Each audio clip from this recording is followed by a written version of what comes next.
the parallels of singing and life is just been extraordinary, an extraordinary revelation to me. I've always thought there were these two rivers that were fighting with each other. Like, how could I be a spiritual being and be an egotistical, egomaniacal opera singer over here, and doing this? So let's try 16 to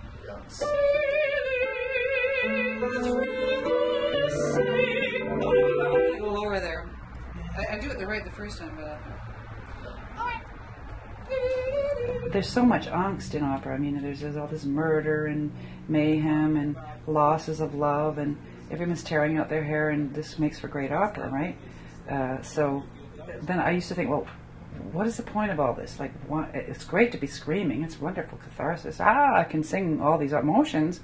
So I've come into this realization, even in music, that humanity is alienated from itself because we're living in these temporal ideas. And we keep reiterating them through music, through poetry. What is this terrible thing we're in? And it's a very temporal feeling. And so there's no way out of that, except when we actually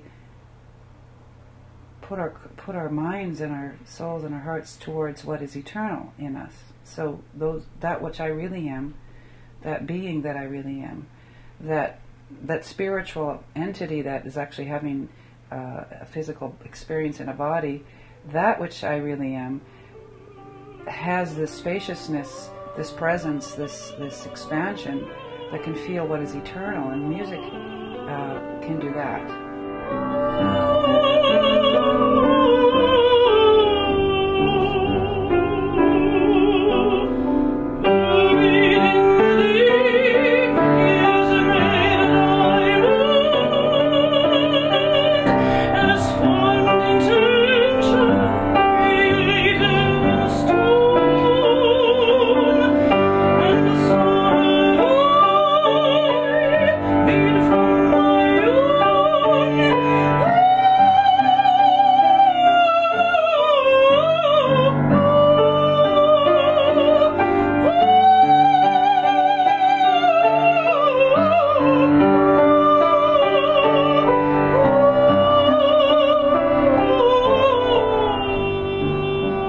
She always said, with joy, all the time, with joy, up it with joy, right? So this was the voice in my head. So I say the same thing, with joy. And if you don't feel it here, you won't find it. So you have to feel it. It's in the felt perception that this is why we're here as humans, to feel. Not to think about it, and not to analyze. We can put it all together, but then to come with the feeling, the true felt perception, and take the breath with that feeling. If you, this is the thing we just had in the school. I was saying, you can't act your way into this. You have to feel. You can act as if you're feeling it, or you can feel it. But one will be acting, and one will be effective, right? So you have to take each breath feeling the ecstatic emotion as like, I can't wait. And that feeling in here, it's a practice. It's a fantastic feeling. Why would you want to not do that? Because you're worried, of course. So this is the staying in the now present moment, staying in the present moment, knowing I've breathed it in, I felt it, I hear it, I remember it, I did it. I go on to the next note, I hear it, I feel it, I felt it, I remember it, oh, it was, and on and on. And what singers do is they're worrying about the difficult note over there, and it's like in life, we sing a note, but we don't know what we did because we were thinking about that one. So we have no idea. We keep feeding the I don't know what I did, so I have no way of making that one beautiful. So if you don't remember, stop.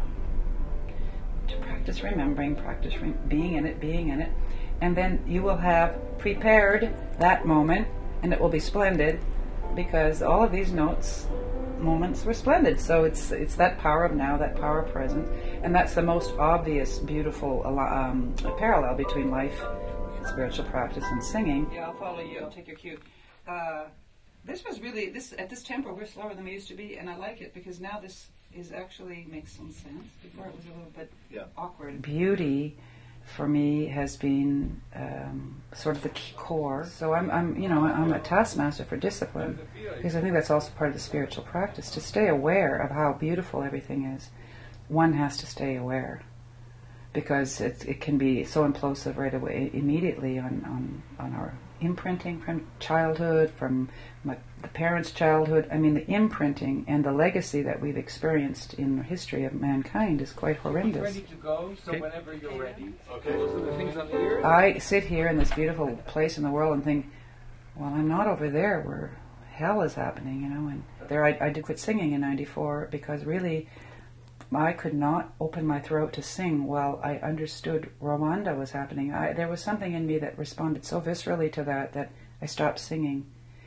I didn't know how to deal with how the world was not dealing with it, that could actually exist, and that I'm living on a planet that can happen.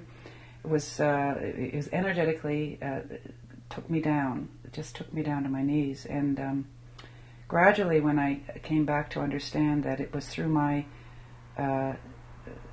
staying connected to my essence, being in the space of love, that could possibly affect the world, and being from that space singing, then I had an opportunity to respond to it and not be leveled by it.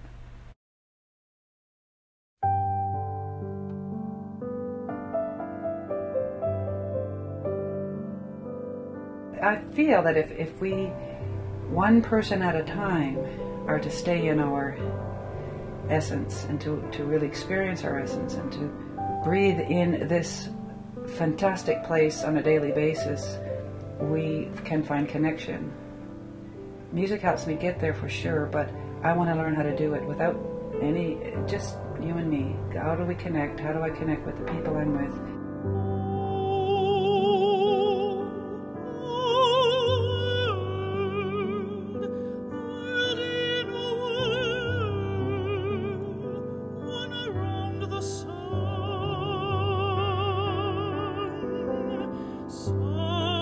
One person at a time, and I think we're doing it on the planet actually, is experiencing this.